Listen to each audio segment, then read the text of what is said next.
Hello and welcome to ज़रा हट के। मुबशर ज़ैदी, ज़रार खोड़ो और वसतुल्लाह ख़ान का सलाम कबूल कीजिए। थोड़ा चलते हैं पहले पंजाब, जहां पर ये ख़बरें आ रही हैं लाहौर से कि वहां कुछ वैक्सीन्स गायब हुई हैं। एक तो 350 वैक्सीन जो हैं मजंग हस्पताल में, वहाँ ये कहा जा रहा है कि वो किसी ने उठा करके फ्रीज़र में रख दी, जबकि उसका जो टेम्परेचर मेंटेन करना था वो 2 से 8 डिग्री था, तो ज़ाहिर है फ्रीज़ हो गई और उसके बाद वो इस्तेमाल के काबिल नहीं रही। इंक्वायरी ऑर्डर हो गई है ऑलरेडी। और दूसरी जो ज़्यादा तशवीशनाक ख़बर आई है वो सर्विसेज हस्पताल से आई है, जहाँ ये कहा जा रहा है तकरीबन 500 के लगभग वैक्सीन का रिकॉर्ड नहीं है।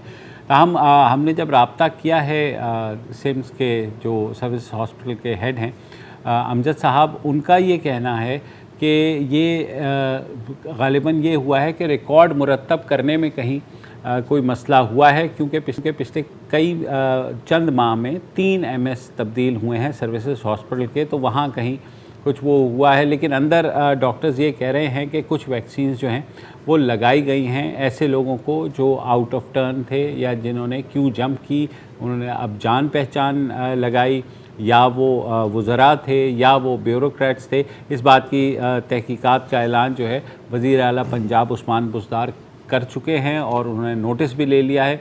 तो होपफुली देखेंगे कि क्या चीज़ सामने आती है। होपफुली इसलिए कह रहा हूँ कि शायद कुछ भी सामने ना आए। हो सकता है कि ग्लिच भी हो सकता है और उम्मीद यही है कि ऐसा ही है, होने के लिए कुछ भी हो सकता है। अच्छा, एक और चीज़ भी क्लैरिफाई कर देते हैं। कल वकार भट्टी साहब ने जो जंग और द न्यूज़ के हेल्थ रिपोर्टर हैं, तो उन्होंने एक बात की थी कि उनके अब तक जो तहकीकात उन्होंने की है उसके मुताबिक तकरीबन 14,000 का मेरे ख्याल उन्होंने अमाउंट की बात की थी।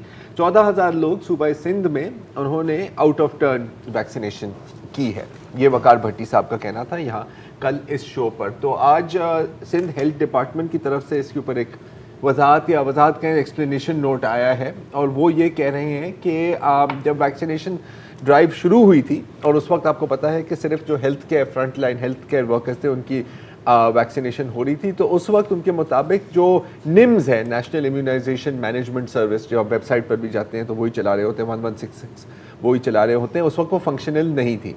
लेकिन क्योंकि आपने वैक्सीनेशन का सिलसिला शुरू करना था तो मैन्युअली रिकॉर्ड्स एंटर हुए हैं जो बाद में, और ये जो मैन्युअल जो रिकॉर्ड्स एंटर हुए हैं उनके मुताबिक 14,000 ये वो थे। तो उनके मुताबिक यहाँ से कंफ्यूजन होती है। और फिर बाद में NCOC ने इनको निम्स के ज़रिए अपने डेटाबेस में एंटर भी कर दिया। उसके बाद क्या हुआ कि जो रिसोर्स मैनेजमेंट सिस्टम था इसका, उसमें ग्लिच आ गई, जिसमें कुछ लोग जो हेल्थ केयर वर्कर्स नहीं थे उनको भी SMSs गई और उनको भी कोड्स मिले, ठीक है। लेकिन जब वो पहुंच, और फिर वो ज़ाहिर इम्यूनाइजेशन सेंटर भी पहुंच गए, वहाँ पर सिंध हेल्थ डिपार्टमेंट का कहना है कि उनके मैन्युअली कार्ड्स चेक किए गए कि आपके पास हेल्थ वर्कर का कार्ड है या नहीं है, और जो नॉन एलिजिबल थे उनको फिर वापस भेज दिया। अच्छा, इसका ये मकसद नहीं है कि बिल्कुल ही इतना ही ट्रांसपेरेंट है जिस तरह महकमा बता रहा है, क्योंकि हमने देखा था कि साबिक गवर्नर सिंध ज़ुबैर की जो साहबजादी और उनके दामाद हैं, उन्होंने उस कोटे पर वैक्सीन लगवा ली थी जो कि हेल्थ वर्कर्स के लिए। एक और टेक्निक भी इस्तेमाल हो रही है जो लाहौर में हो रही है, ज़ाहिर है हर जगह हो सकती है वो, कि फ़र्ज़ करें कि 500 वैक्सीन्स का कोटा है, ठीक है, वो आया, 450 आपने रजिस्टर पे चढ़ा दी जो कि इस्तेमाल होंगी उसूली तौर पे नादरा के थ्रू। जो 50 हैं साइट पे, वो साइट पे हो जाएंगी, वो फिर घरों पे इन्फ्लुएंशर्स के वो लगाई जाती है। Entirely possible. ये टेक्निक यहाँ भी इस्तेमाल बिल्कुल हो रही होगी। बहरहाल क्योंकि वकार भट्टी साहब ने ये बात की थी, उनकी ये स्टेटमेंट आई है, मैंने कहा असूलन शेयर कर दें। तो अब आप आज की बड़ी खबर पर आते हैं। वो ये है कि पाकिस्तान ने भारत के साथ महदूद पैमाने पर तिजारती रवाबित बहाल कर दिए हैं, जो 5 अगस्त 2019 जब भारत ने मकबूजा कश्मीर को एक गैर आइनी इक़दाम के तहत उसकी ख़ुद मुख्तारी सल्ब करके उसे भारत का हिस्सा बना दिया था। उसके बाद पाकिस्तान ने एहतजाजन जो है भारत के साथ अपना जो तिजारत है वो मुनक़ता कर दी थी। और अब आज जो वफाकी वज़ीर ख़ज़ाना है नए हमाद अज़हर, उन्होंने ये बात कही है कि उन्होंने इजाज़त दी है पाकिस्तान ने आज के 5 लाख टन जो है चीनी वो भारत से मंगवाई जाए। और उसकी वजह उन्होंने ये बताई है कि चीनी मुल्क में चाहिए, और हमको पता है कि रमज़ान भी आ रहा है तो जाहिर है सबको पता है कि चाहिए है। और चीनी की कीमत despite sugar commission, despite countless notice by prime minister Imran Khan, वो बढ़ती ही चली गई और अभी भी वो 100 से ऊपर है, 100 से 110 रुपए किलो बिक रही है। और उसमें ये भी कहा गया कि चीनी जो है एक्सपोर्ट करने की भी इजाज़त दी गई, तो उससे ख़ासा मसला हुआ। फिर आज वज़ीर ने ये कहा कि बैनुल अक़वामी मार्केट में जो चीनी की कीमत है अगर हम इंपोर्ट करते हैं तो वो ज़्यादा है, जबकि भारत के अंदर तकरीबन 20% कम है पाकिस्तान की निस्बत जो कीमत है चीनी की। तो इसलिए भारत से अब ये रवाबित जो है बहाल करके मंगवाई गई। साथ ही उन्होंने कॉटन और यार्न के बारे में भी कहा कि जून तक जो है वो कपास की पाकिस्तान में इस दफ़ा फसल अच्छी नहीं हुई है, और जो हर साल कपास की पैदावार कम ही होती जा रही है। ये अब एक क्रॉनिक इशू बन गया है जो आपको मुस्तकिल ज़रूरत रहेगी अगर आपने अपनी टेक्सटाइल इंडस्ट्री को चलाना है। फिगर्स जो हैं वो बड़े इंटरेस्टिंग हैं। पहले मैं चीनी की बात करूँगा। आपने कहा ना कि चीनी की कीमत मुल्क में बढ़ गई है, इंटरनेशनल प्राइसेस भी अप हैं, और इंडिया में 15 से 20% कम है, तो यहाँ आ जाएंगी और इससे उनका उम्मीद है कि चीनी की कीमत यहाँ भी कम हो जाएगी। मज़े की बात यह है कि इस साल चीनी की रिकॉर्ड पैदावार हुई है 60 लाख टन। उसके बावजूद चीनी सस्ती होने की बजाय 100 रुपये से बढ़ के ऊपर हो गई टैलेंट चाहिए। अच्छा, और उसको उस असर को यहाँ कंट्रोल नहीं कर पा रहे रिकॉर्ड पैदावार के बावजूद, तो लिहाजा जाहिर है कि भारत से उनका ख्याल है जहाँ 60 लाख टन है और फिर भी 100 रुपये से ऊपर है, वहाँ जब आप भारत से 5 लाख टन मंगवाएंगे इस उम्मीद पे कि वो 5 लाख टन आने से यहाँ चीनी की जो प्राइस है वो, इसका मतलब है कि मेरे ख्याल में शायद वो कम नहीं करना चाह रहे प्राइस, वो रोकना चाह रहे हैं। हाँ, उम्मीद जाहिर की है, लेकिन क्योंकि हमें पता है रमज़ान आ रहा है और अल्हम्दुलिल्लाह आपको पता है कि वो रमज़ान से पहले प्राइसेस शूट करेंगे। तो चले देखें किस मकसद से मंगवाई है, क्या किया है, ये इतनी सिग्निफिकेंट हमारी अभी जो डिस्कशन है उसके लिए शायद नहीं है। सिग्निफिकेंट है कहाँ से मंगवाई गई है। अच्छा, और ये है जहाँ तक टेक्सटाइल का कपास का ताल्लुक है, तो इस साल पिछले साल 57 लाख गांठ हुई है, जो कि बहुत ही अरसे बाद सबसे कम फसल है पाकिस्तान में। और पाकिस्तान का जो टेक्सटाइल शुबा है उसको कम से कम 1 करोड़ 40 लाख गांठों की ज़रूरत होती है। तो उस लिहाज से उन्होंने कहा कि इंडिया से बज़ाहिर ये वाइज एक डिसीजन है, लेकिन इंडिया से अब now this is the main thing. देखो कपास आई गई, कहाँ से मंगवाई, वहाँ से मंगवाई, ये छोड़ दें अभी के लिए भारत से। अब जाहिर है कि ये जो हुआ है ये आइसोलेशन में नहीं है, ठीक है। इसकी पहली जो आउटवर्ड साइन आपको नजर आया था, ये अगर हम इसको हम थॉ कहें, और मेरे ख्याल अब हम इसको एक नीम थॉ तो कह सकते हैं, कुछ मिठास सी महसूस होने शुरू हो गई है। बिल्कुल तरके ताल्लुकात से। थॉ से पहले आप बर्फ जमाने का थोड़ा सा जिक्र करेंगे? नहीं, 5 अगस्त को 2019 को जब ये खबर आई है, उसके अगले दिन पार्लियामेंट का मुश्तरका इजलास बुलाया गया, नेशनल सिक्योरिटी कमेटी का इजलास हुआ, और उसमें कहा गया कि तिजारत जो है इसराइल के लेवल पे रोक दी जाए। जी बिल्कुल, ठीक है। इसका मतलब है कि 0% कर दिया जाए।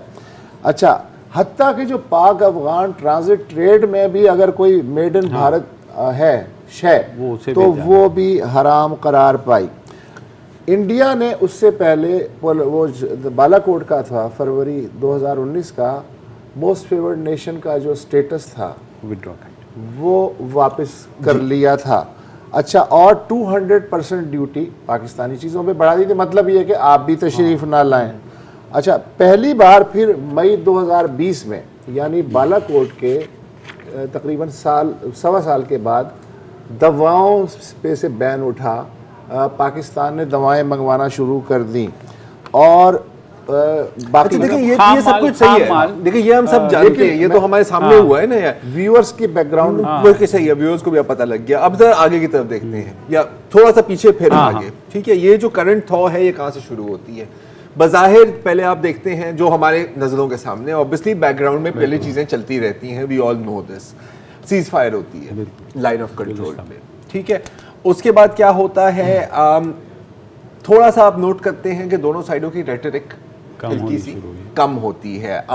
इसका सबूत आपको ये मिलता है दुशानबे में, जहां पर ये heart of Asia Istanbul conference होती है। उसमें पाकिस्तान के वजीर खारजा और भारत के वजीर खारजा जयशंकर साहब दोनों अपनी स्पीचेस देते हैं, लेकिन हस्बे मामूल पिछले अगर 4-5 सालों में आप आमने सामने रखें या एक प्लेटफॉर्म पर बुलाएं तो क्या होता है, तुम दहशतगर्द हो, तुम फैशिस्ट हो, इल्जाम तलाशी। लेकिन उससे पहले मेरे ख्याल में जो 23 मार्च को मोदी का लेटर भी आया था, मेरा ख्याल है हम जो है कभी ये जंप कर रहे हैं, कभी क्रोनोलॉजिकल ऑर्डर में अगर आप देखें, क्रोनोलॉजिकल ऑर्डर अक्टूबर 2020 में आपके जो दोस्त हैं मोईद यूसुफ, उन्होंने करण थापर को एक इंटरव्यू दिया था और उसमें उन्होंने कहा कि भारत ने बातचीत की बहाली का मैसेज दिया है। बाद में ज़ाहिर मोईद यूसुफ ने उसे विड्रॉ कर लिया था, लेकिन उन्होंने एक सुरली छोड़ दी थी।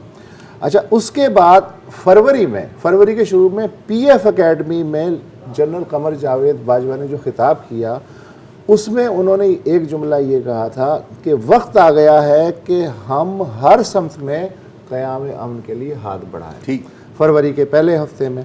उसके बाद 26 फरवरी को बालाकोट हमले की दूसरी बरसी या सालगिरह जो भी कह लें आप, उसके दौरान अचानक ऐलान होता है कि DGMOs जो हैं दोनों मुल्कों के, उन्होंने 2003 का जो समझौता था लाइन ऑफ कंट्रोल में जंगबंदी का, उस पर मुकम्मल अमल दरामद का फैसला किया। वहाँ से लोग चौंके कि अचानक से ये जो घोड़ा गाड़ी है ये किस तरफ मुड़ रही है। उसके बाद मज़ीद वजाहत हो गई जब 18 मार्च को इस्लामाबाद में, इसी महीने के, इस्लामाबाद डायलॉग होता है। कमर जावेद बाजवा के 2 फ़िक्रे जो हैं वो इंटरनेशनल प्रेस की हेडलाइंस बनते हैं, हमें अपना घर ठीक करना होगा वरना हमारी तरफ कोई तवज्जो नहीं देगा। नंबर 2, हम माजी को दफन करके आगे बढ़ना चाहते हैं। कश्मीर का भी उन्होंने ज़िक्र किया।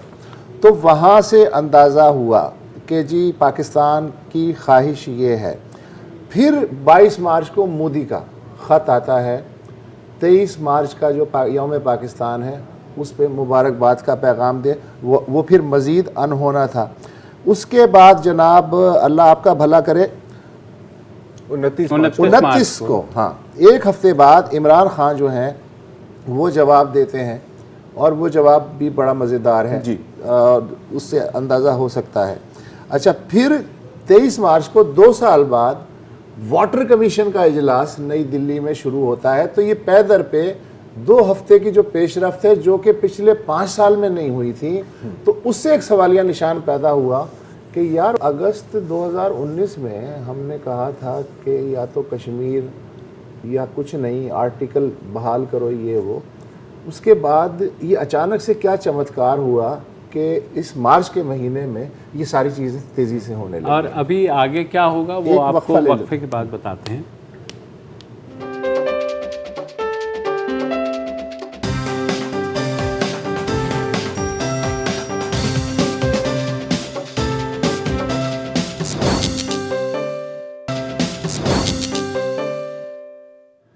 वेलकम बैक जी। अभी ब्रेक से पहले आप सुन रहे थे कि पाकिस्तान और भारत के बीच में ये जो थॉ हुआ है, हमने ये बात की है कि अब तक क्या हुआ है। अब थोड़ी सी समझने की कोशिश करते हैं कि ये क्यों हो रहा है।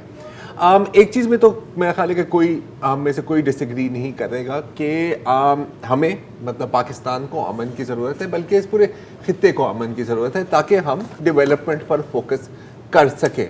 अच्छा, ये कोई नई बात नहीं है, दहाइयों से आपकी यही ज़रूरत रही है।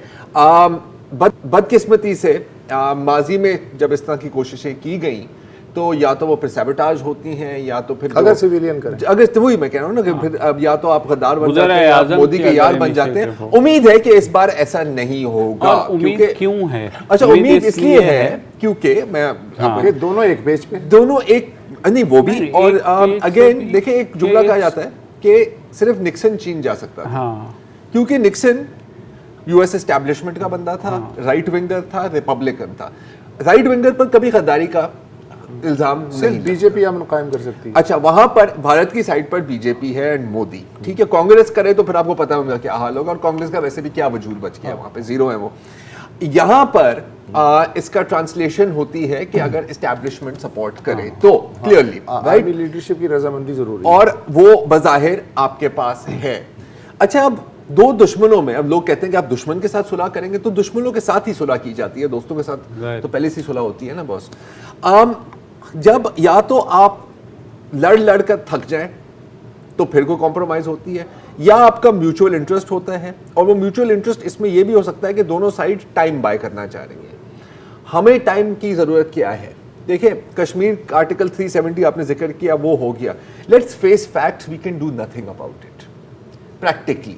हमने क्या कहा था? हमने कहा था कि नहीं, ऑब्वियसली शोर तो हम मचाएंगे, शोर बहुत मचाया, तब के ताल्लुकात भी हुई जो पहले भी कौन से ताल्लुकात थे, ओआईसी से नाराज हो गए, कि जितनी आपने डिप्लोमेटिक कोशिश करनी थी आपने यूएन में भी रेज किया, आपने हर जगह किया, आपको भी पता था कि बहुत लोगों ने आपकी बातें नहीं सुननी, and that is because of practical reasons. उनको मार्केट चाहिए, आर्म सेल्स चाहिए, बहुत बड़ा मुल्क है, so on and so fourth. ठीक है, उनके एंड पे भी आर्टिकल 370 पॉलिटिकली तो वो वापस नहीं ले सकते, मुझे नहीं लगता, राइट? तो ये चीज छोड़ दें। हमारा जो इंटरेस्ट है वो क्लियर है कि हमें जंग नहीं चाहिए, we need to concentrate on economic development, और एस्टैब्लिशमेंट से भी जो सिग्नल्स आ रहे हैं, जियो इकोनॉमिक वाली जो बातें होती हैं, वो भी बजाहिर उस डायरेक्शन में और इंडिया का है कि दो फ्रंट पे वॉर नहीं, इंडिया का है कि दो फ्रंट पर वॉर नहीं लड़नी। क्योंकि पहले तो देखो, यहां पर चेक किया ना बालाकोट में, पता लग गया ना आपको, ये जो उनके ब्रिगेड हेडक्वार्टर्स के सामने ग्राउंड के सामने बॉम्ब गिराने का मतलब था कि सर अगर हम चाहते तो हम आपको उड़ा सकते थे, लेकिन वी आर नॉट एस्केलेटिंग। तो आपको वहां से समझ आ गई, चीन वाली साइड आपको लद्दाख से समझ आ गई। तो ये नाइटमेयर सिनेरियो जो उनका था वो नजर आया। तो हमें टाइम चाहिए इकोनॉमी को बिल्ड करने के लिए, उनको टाइम चाहिए कि वो चाइना की थ्रेट पर भी फोकस कर सके। तो I think this is possibly one reason. Lessons हमारे लिए क्या है, जब ये हुआ भी था और लद्दाख का जब वाकया हो गया और चीन और भारत जो है बाकायदा गुत्थम गुत्था हो गए, फौजी मर गए दोनों साइड्स की, लेकिन वहाँ तिजारत मुनक़ता नहीं हुई। तो आप सॉफ्टवेयर यार वो तो लोकली बाइकआउट वो हो गई थी, लेकिन देखो वो नहीं, मैं आपको ये बता रहा हूँ ना कि देखिए हमारा क्या पहले रहा है, हमारा ये होता है कि आखिरी जो आपने हर बार इस्तेमाल करना होता है ना, वो आप पहले इस्तेमाल कर देते हैं। अफगानिस्तान के साथ वो आप ट्रक रोक दें, ठीक है, आप कह दें कि नहीं आएंगे, वो वहाँ सड़ जाएंगे उनके गुड्स, वो आप जो है ना लेकिन अब जो है क्योंकि एस्टेब्लिशमेंट लेड प्रोसेस है, तो लिहाजा फिलहाल तवक्को अगला लॉजिकल सिनेरियो क्या नजर आ रहा है? वैक्सीन मंगवा लो। वैक्सीन हो सकता है कि डायरेक्ट पाकिस्तान जो है, इसलिए कि इंडिया बांग्लादेश को दे रहा, सारे सार्क ममालिक को दिया अलावा पाकिस्तान के। उन्होंने कहा जी पाकिस्तान अगर कहे तो हम गौर करें, तो मेरा ख्याल है पाकिस्तान कह देगा। दूसरा जो पॉसिबल सिनेरियो वो ये हो सकता है कि अफगान ट्रांजिट ट्रेड जो है इंडिया और अफगानिस्तान के दरमियान, उस पर तो बात हुई ऑलरेडी है, उस पर भी बात हुई है, वो तो पाकिस्तान से गुजरे। बिल्कुल बिल्कुल। वो बाय द वे अगर आप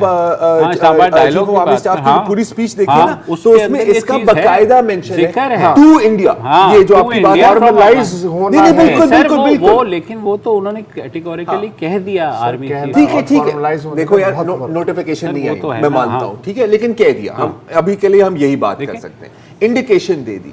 पॉइंट ये है कि ये इसका कोई game plan I am hoping है तो देखिए मैं आपको बताता हूँ, क्योंकि पाकिस्तान इंडिया के दरमियान अब बदकिस्मती कह लें कुछ भी कह लें, हम शायद आपस में जब तक कोई तीसरा फरीक हमें ना बिठाए ना, हम नहीं बैठते। इस दफ़ा यूके और यूएस नहीं हैं, तो हमें सऊदी अरब और यूएई कोशिश कर रहे हैं कि बैठ जाए। और मेरी जो बात हुई है वो यही है कि दे आर ऑल्सो ट्राइंग कि कोई चांस मीटिंग हो जाए वज़ीर आज़म इमरान खान और भारतीय वज़ीर आज़म मोदी की। कहीं प्रैक्टिकली कश्मीर तय हो गया मसला या नहीं?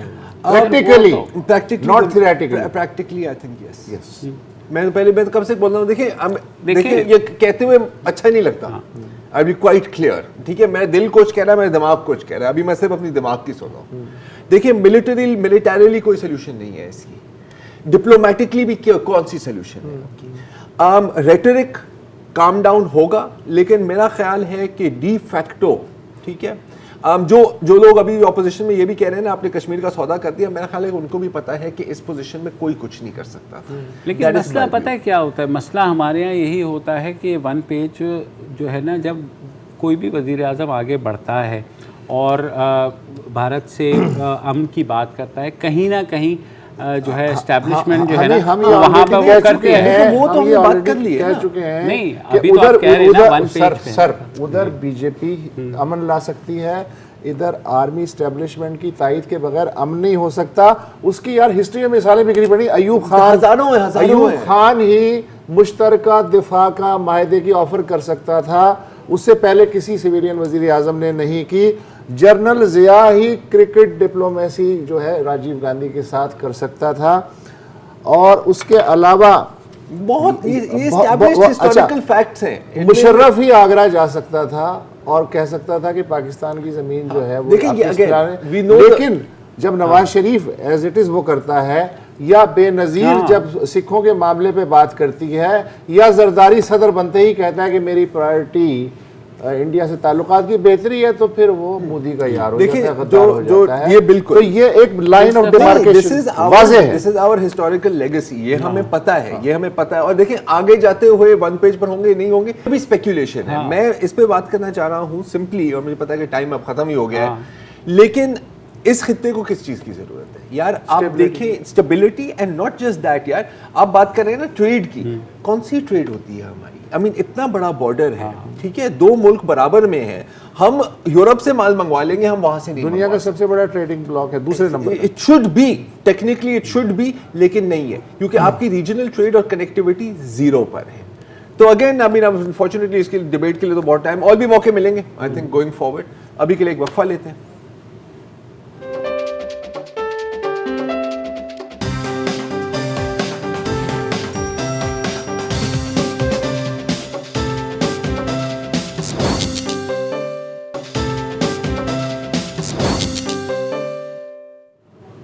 Welcome back. और हम सबको पता है चीनी से ही आज हमने बात शुरू की थी, तो चीनी की कीमतें जो हैं वो गुज़िस्ता 1.5 बरस में दुगनी हो गई, और वज़ीर आज़म ने गुज़िस्ता बरस इसका नोटिस भी लिया, इस पे शुगर कमीशन भी तश्कील दिया गया, मगर कीमत कहीं नहीं रुकी।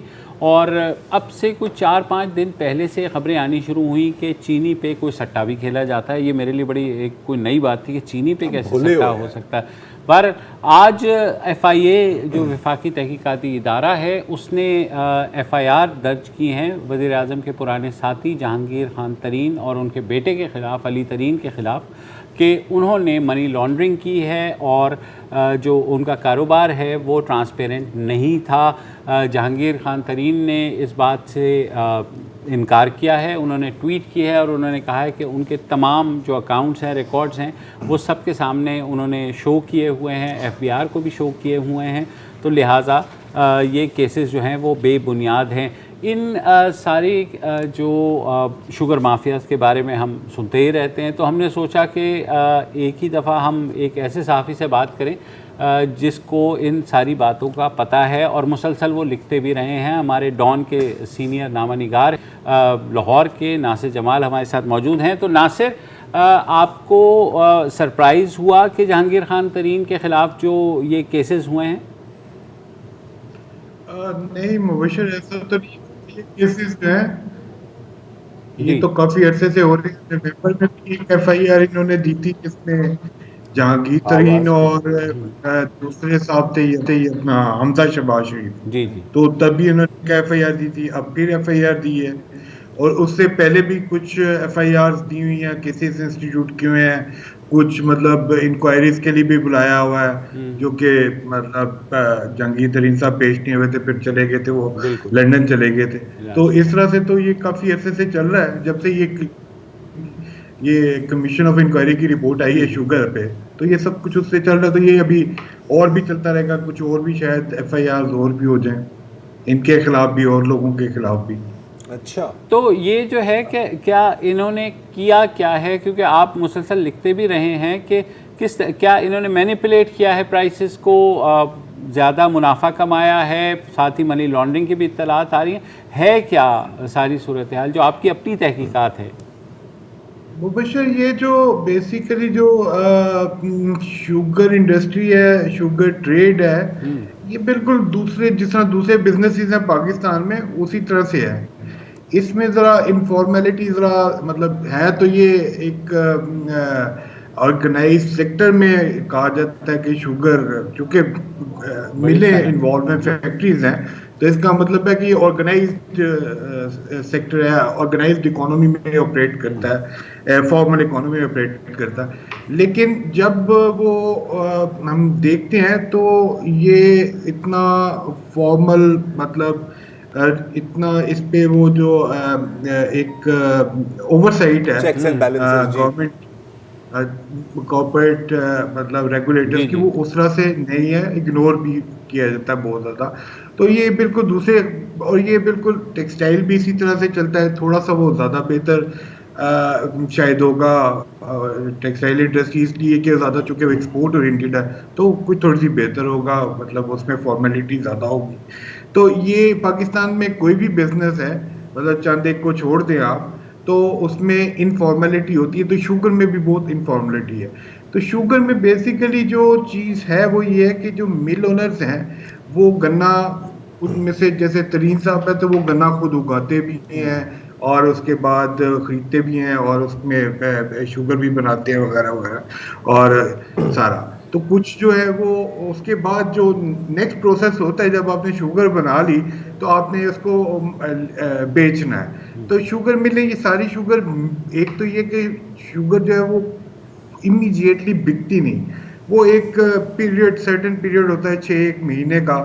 तो मतलब अप्रैल में, मार्च के एंड में अगर क्रशिंग खत्म हुई है तो फिर अप्रैल से लेके तो अक्टूबर के एंड तक, नवंबर तक, जब तक नई क्रशिंग शुरू नहीं होती तो वो चीनी आहिस्ता आहिस्ता निकलती रहती है, तो बेचते रहते हैं और उससे फिर वो किसानों को भी पैसे देते हैं, उसी तरह से बैंकों के भी पैसे वापस होते रहते हैं। तो इस तरह से तो इन लोगों ने अपनी आगे से एक कंपनीज बनाई होती हैं, जैसे और भी सेक्टर्स हैं जो इकोनॉमी के, उसमें भी इसी तरह चलता है कि अपनी आपने कंपनीज बनाई होती हैं, ये शुगर से अपनी मिल से ये कंपनी के हवाले कर देते हैं, तो इनका अपना खत्म हो जाता है। तो वो, लेकिन शुगर एक्चुअली इनके कंट्रोल में ही रहती है।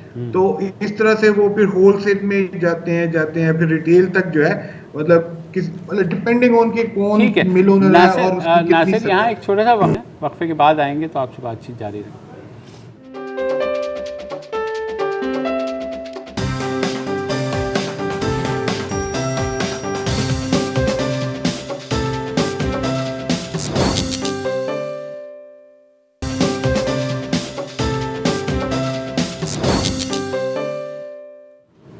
Welcome back. हम बात कर रहे हैं FIA ने जो केसेस रजिस्टर किए हैं जहांगीर खान तरीन और उनकी फैमिली पर, और शरीफों के ऊपर तो पहले से केसेस चल रहे थे और मज़ीद आ गए हैं। नासिर जमाल से हम बात करें तो नासिर, अब आपको क्या नज़र आ रहा है कि क्या जो इन केसेस का कोई मंतकी नतीजा निकलेगा? क्योंकि ये कहा जा रहा है कि अलायंस जो है, जो कि खुसरो बख्तियार के भाई की है, उसको अभी फ़िलहाल छोड़ दिया गया है और जो ज़्यादा तवज्जो है वो शरीफों और ये तरीन्स की मिल्स के ऊपर रखी गई है। भविष्य इसमें बस दो चीज़ें जी, एक तो ये जो आप कह रहे हैं कि मंतकी नतीजा, तो मेरी एक दो लोगों से बात हुई है जो शुगर इंडस्ट्री में, तो उनका ख्याल है और मेरा ख्याल है कि वो काफ़ी हद तक सही है कि ये एक टैक्टिक है फ्रॉम द गवर्नमेंट टू, मतलब प्रेशर डालना उन पे कि आप अपनी चीनी की कीमतें जो कम करें। और इंडस्ट्री वाले जो है जिनके नाम इसमें नहीं है तो वो तैयार भी हैं, वो कहते हैं कि हम गवर्नमेंट अगर नेगोशिएट करे तो हम उसको कुछ आगे पीछे कर सकती हैं कीमतों को। तो बेसिक मकसद जो लगता है वो यही है कि ये जो शोर मच जाता है, क्योंकि मुझे दो चीज़ें ऐसी हैं, सट्टा या जिसे स्पेकुलेटिव हम ट्रेड कहते हैं, ये हर चीज़ में होती है, और लेकिन दो चीज़ें शुगर और वीट फ्लावर आटा, ये दो चीज़ें एक ऐसी हैं जिन पे हम बड़े सेंसिटिव है, बड़े इमोशनल है। जैसे ही कुछ होता है हम एकदम से जो है ना सारी कौम उस पे एक्टिव हो जाती है। तो ये जो प्राइसेस है, मतलब गवर्नमेंट ने 3 लाख टन जो है वो इंपोर्ट की, नया क्रशिंग सीजन आया, उसमें बेहतर प्रोडक्शन भी बेहतर हुई लास्ट ईयर के मुकाबले में, प्राइसेस फिर भी 100 के अराउंड जा रही हैं, 100 रुपया पर केजी। तो ये एक प्रॉब्लम है गवर्नमेंट के लिए कि जी कि पब्लिक को कैसे सेटिस्फाई किया जाए। दिसंबर में इमरान खान साहब ने ट्वीट किया कि जी अब देखें जी के 80-85 पे आ गई हैं। जैसे ही उनका ट्वीट आया उसके हफ्ते बाद प्राइसेस दोबारा 105 110 पे चली, तो ये एक इशू है ये, और मेरा ख्याल है कि ये प्राइसेस को ही गवर्नमेंट चाह रही है कि नीचे आ जाए किसी तरह से। तो बाकी दूसरा ये है कि जाहिर है जो पिछले साल का इंक्वायरी हुई थी तो उसमें इनका जो बड़ा शोर डाला था गवर्नमेंट ने और बड़ी इसको हाइप क्रिएट की थी कि हमने ये पहली दफा ऐसा हुआ कि हम किसी गवर्नमेंट ने इस तरह से इंक्वायरी की है। तो डेफिनेटली वो चाहते हैं कि कुछ एटलीस्ट लोगों को नजर तो आए कि उस इंक्वायरी पे कोई चीज हुई है। अब इस इंक्वायरी में बात यह है कि आपके अपने लोग जो हैं जो गवर्नमेंट की साइड पे बैठे हैं उनकी मिले भी हैं, ठीक है, आपके अलाइज जो है पंजाब में उनके बेटे उनका भी शामिल है, खुसरो मुख्तियार उनका भाई जो मिनिस्टर लाहौर में है वो भी। तो ये सारा कुछ है, तो इसका कोई मंतकी अंजाम जो है वो कोई इस तरह से कि कोई बंदा ये कि कन्विक्शन हो जाएगी, जेल में चले जाएंगे, तो वो मुझे मतलब बड़ी कोई बहुत कोई दूर की कोड़ी लगती है। मतलब पाकिस्तान में कभी ऐसा हुआ नहीं है, तो और ना कोई इमीडिएट फ्यूचर में मुझे लगता है कि कोई ऐसा होगा। ठीक है सर, ठीक है, बहुत बहुत शुक्रिया। जिक्र किया है वीट, गंदम, आटा और चीनी, इनको मैं कहता हूँ PSP, मतलब पॉलिटिकली सेंसिटिव प्राइसेस, ठीक है। बाकी चीज़ों में ऊपर नीचे हो तो अवाम की चीखें नहीं निकलती, इसमें निकलती हैं। तो बिल्कुल ही मैं ख्याल है, I have to agree with him कि ये मंतकी अंजाम तक पहुँचे या ना पहुँचे, ये दिखाना ज़रूरी है कि सब फुर्तियाँ हो रही हैं। हाँ, लेकिन मंतकी अंजाम तक पहुँच भी सकता है, इसलिए कि ये नया पाकिस्तान है, तब्दीली शुदा पाकिस्तान। ये तो है, इस पर मैं तो कोई ना कोई मंतकी अंजाम तो निकलेगा। आमीन जी। और आप शो को भी मंतकी अंजाम तक पहुँचा ही देते हैं। पहुँचा आप पहुँचा दें।